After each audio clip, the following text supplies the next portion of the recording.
Hull has been in the news this week for all the wrong reasons. Sky News have done an exclusive report on alleged grooming gang targeting primary school girls. I'll start off by Wednesday's headline and I'll quote from Sky News. Hull grooming gang targeted primary school girls as police told to declare war on abusers.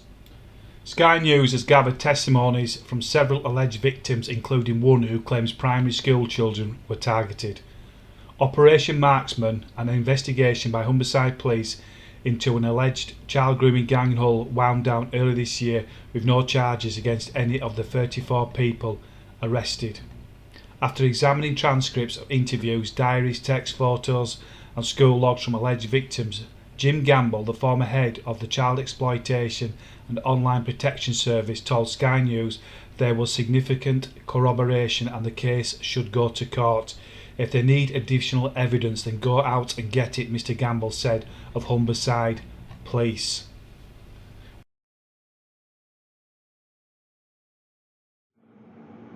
So how did you feel when they met to tell you that the police investigation was closed? I went a bit crazy in this meeting because I was really upset, but they said there's no further investigations they can do. They've got everything. We can't go any further because of lack of evidence, but there is evidence there. Humberside Police say they have conducted an extensive investigation, making 34 arrests and seizing and examining 150 devices, but none of this helped to provide the supporting evidence. Detective Chief Inspector Rebecca Dickinson told Sky News, "We haven't identified evidence that supports there is wide-scale organised criminality grooming within the Humberside, particular the Hull area. We will have, as part of our policing delivery, hotspots where we get reports in and then we put the patrols in those areas and do those investigations to confirm whether or not we have got wide-scale child sexual exploitation. In relation to this investigation, we can say we have not got no organised criminality within Humberside Police, the whole area for child sexual exploitation." The short video, which is next, is from Hull Live. This interview was done in June of 2021. In the article from Hull Live, the headline was as follows: Hull sex gang stripped me, tied me to a radiator and abused me. They had already taken my virginity at 13.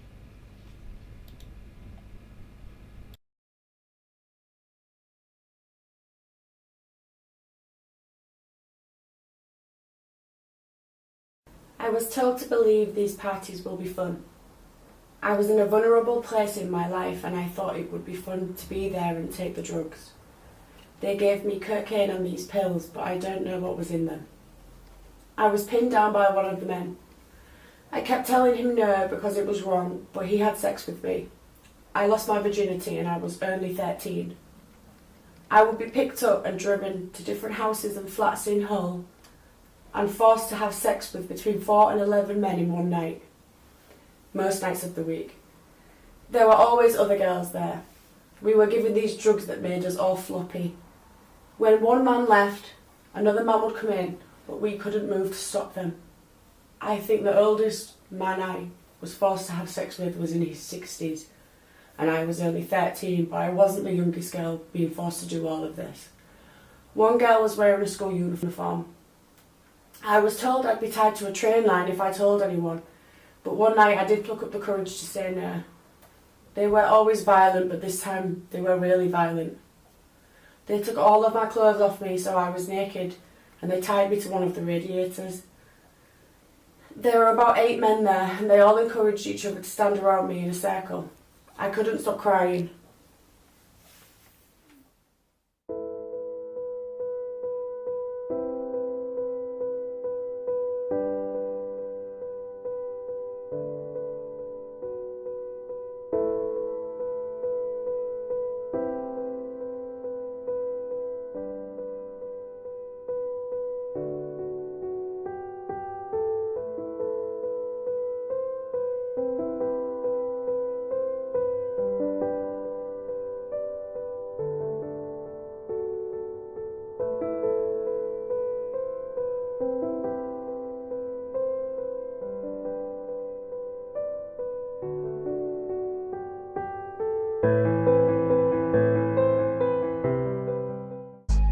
Sarah was groomed by two men when she was 13 years old. At first, they brought her food and presents, but she says after 2 months, one of them raped her. He then brought her to this block of flats, where she was raped by multiple men.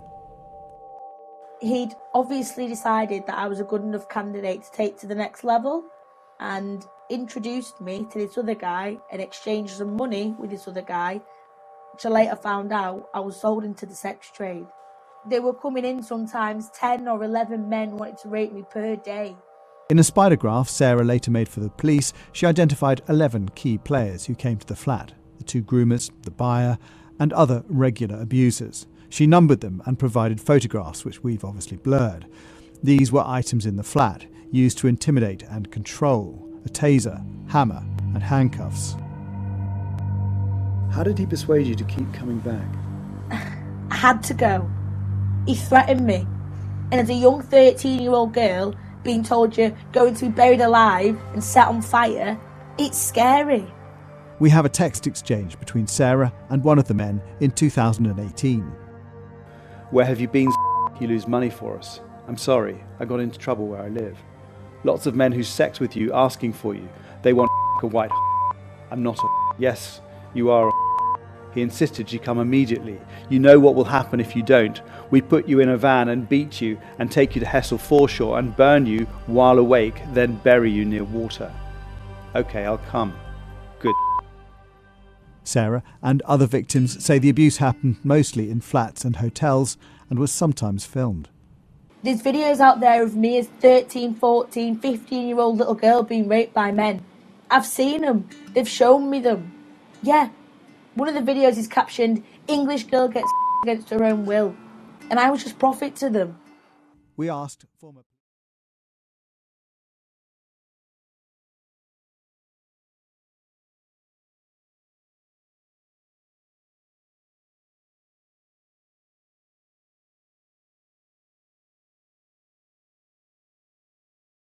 I ended up in Hull because of a gang of individuals who were trafficking me for sexual exploitation.